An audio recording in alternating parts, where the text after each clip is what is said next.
mənbənin izahına xoş gəlmisiniz. Bilirsiniz, hüquq sistemində bəzən elə tapmacalar olur ki, ən təcrübəli hüquqşünasları belə dalana dirəyir. Bugün məhz belə bir mövzunu, daşınmaz əmlak hüququndakı o məşhur vicdanlı alıcı dilemmasını araşdıracağıq. Əlimizdəki mənbə çox önəmlidir. Azərbaycan Respublikası Ali Məhkəməsinin bu qəliz məsələyə nöqtə qoyan 2/2026 sayılı qərardadır. Fikrinizi cəmləyin, çünki inanın mənə, bu sadəcə kağız üzərində qalan quru bir qanun deyil, hər an hər birimizin qarşılaşa biləcəyi çox real bir ssenaridir. Gəlin belə bir dəhşətli, amma tamamilə real həyat ssenarisini təsəvvür edək. Tutaq ki, bir mənziliniz var, onu kiməsə kirayə vermisiniz. Hər şey qaydasında gedir, düzdür? Amma günlərin bir günü qapını açırsınız və öyrənirsiniz ki, kirayəçiniz saxta etibarnamə düzəldib və sizin heç xəbəriniz olmadan mənzilinizi başqasına satıb. Dəhşətdir, elə deyilmi? Və ən pisi də odur ki, iş bununla bitmir. Yeni sahib də mənzili qısa müddətdə başqalarına, bəlkə də bir neçə dəfə satır.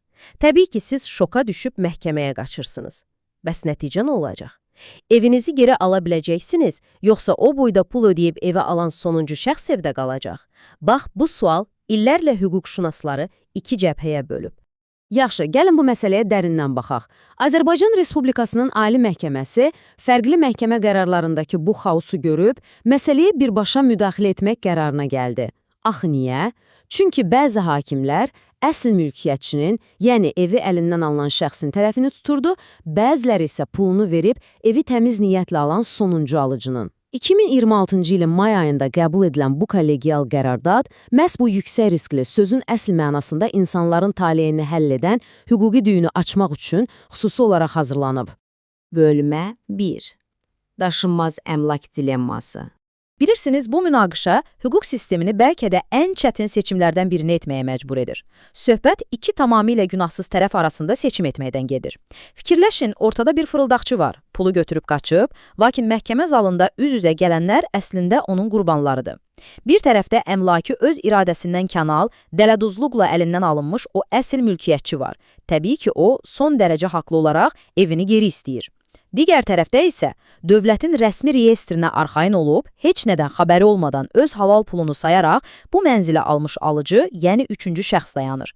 Hər ikisinin maraqları legitimdir, hər ikisi zərər çəkəndir, lakin hüququn acı reallığı ondadır ki, zərəri və itkini yekunda onlardan yalnız biri daşımalıdır. Sual budur ki, kim? Bölmə 2. Hüquqların balansı. Ali Məhkəmənin bu dərdi necə həll etdiyini anlamaq üçün gəlin bir ədalət tərəzzisi təsəvvür edək.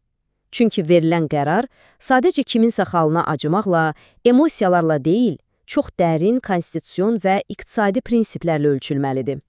Tərəzinin bir gözündə mülkiyyətin toxunulmazlığı dayanır.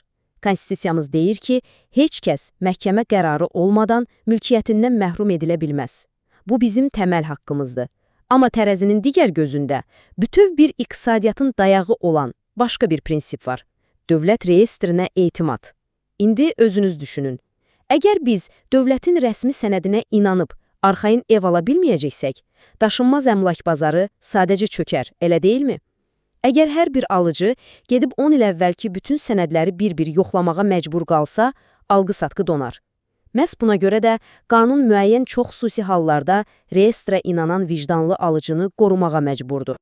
Bölmə 3. Bəs vicdanlı əldə edən əslində kimdir? Yaxşı, bəs biz real həyatda kimsənin həqiqətən də vicdanlı olduğuna, yoxsa fırıldaqçı sxemin bir parçası olub rol oynadığına necə qərar veririk? Qərardadın 17-ci bəndində verilən tərif əslində hər şeyi həll edir. Amma diqqətli olun, vicdanlılıq məhkəmədə sadəcə "vallah mənim heç nədən xəbərim yox idi" demək deyil, qətiyyən. Hüquqi mənada vicdanlı alıcı olmaq üçün sizdən fəal şəkildə ehtiyatlı olmaq tələb edilir. Yəni, siz vəziyyətin tələb etdiyi bütün diqqəti və yoxlamanı həyata keçirməlisiniz. Kör-körənə cəhalət sizi xilas etməyəcək. Qanun sizdən gözünüzü açıq tutmağınızı tələb edir.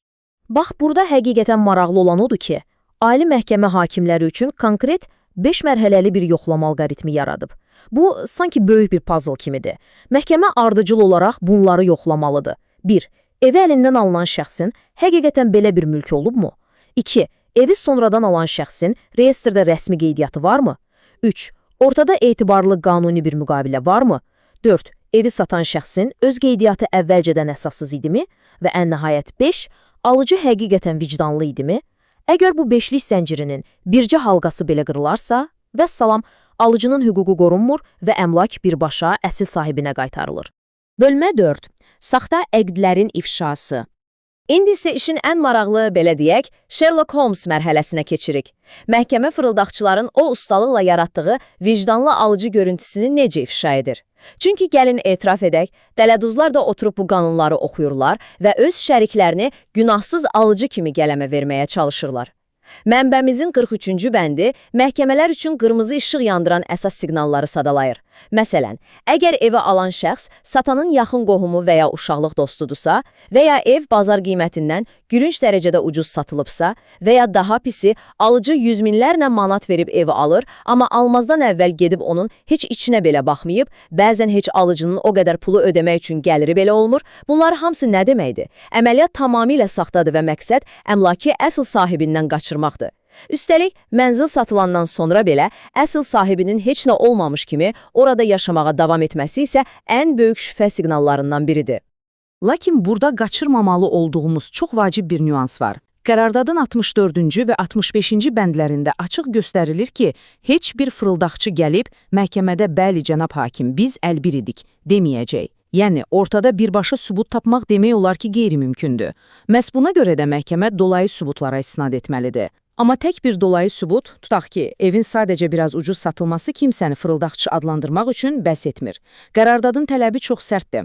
Bu dolayı sübutlar toplanaraq vahid, qırılmaz bir məntiqi zəncir yaratmalıdır.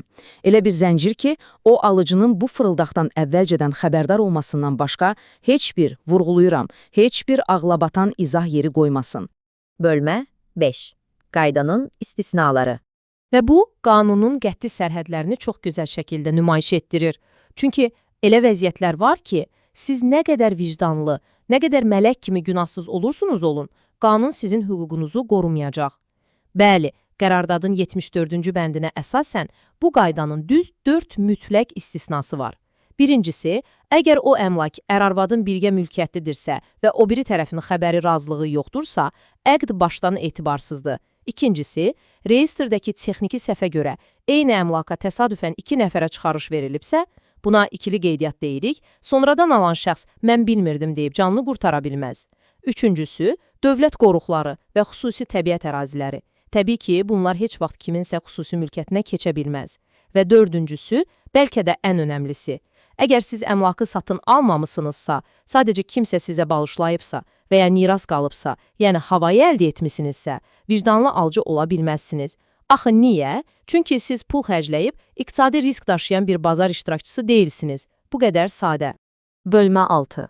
Notariusların və reyestrin rolu. Yaxşı, biz problemdən və məhkəmənin onu axırda necə həll etməsindən danışdıq. Bəs bu cür dəhşətli ssenarilərin ümumiyyətlə baş verməməsi üçün sistemdə heç bir qoruyucu mexanizm yoxdurmu? Əlbəttə var. Sistemimizin əsas qapı qoruyucuları Dövlət Reyestri Xidməti və ən əsası notariuslardır. Qərardadın 81-ci bəndindən 104-cü bəndinə qədər onların daşıdığı o nəhəng məsuliyyət xüsusi vurğulanır. Baxın, notarius sadəcə masada oturub qarşısına gələn sənədlərə möhür vuran bir robot deyil. Onlar tərəflərin həqiqi niyyətini aydınlaşdırmalıdırlar. Təsəvvür edin, kimsə boşanandan sonra keçmiş həyat yoldaşının illər əvvəl yaxşı vaxtlarında verdiyi etibarnamə ilə indi onun evini satmağa çalışır və ya ev bazar dəyərindən dəfələrlə ucuz satılır. Notarius dərhal bu qırmızı işıqları görməli və burada nə baş verir deyib araşdırmalıdır. Əgər notarius vəzifəsinə səhlənkar yanaşarsa və nəticədə kiməsə zərər dəyərsə, inanın mənə, notarius birbaşa maddi məsuliyyət daşıyır və dəymiş o nəhəng zərəri öz cibindən ödəməyə məcbur edilə bilər. Budur, mənbəmizin izahının sonuna gəldik. Gördüyümüz kimi qanunvericilik mülkiyyətçinin toxunulmaz haqları ilə bazarın o zəruri sabitliyi arasında olduqca incə və həssas bir balans qurmağa çalışır.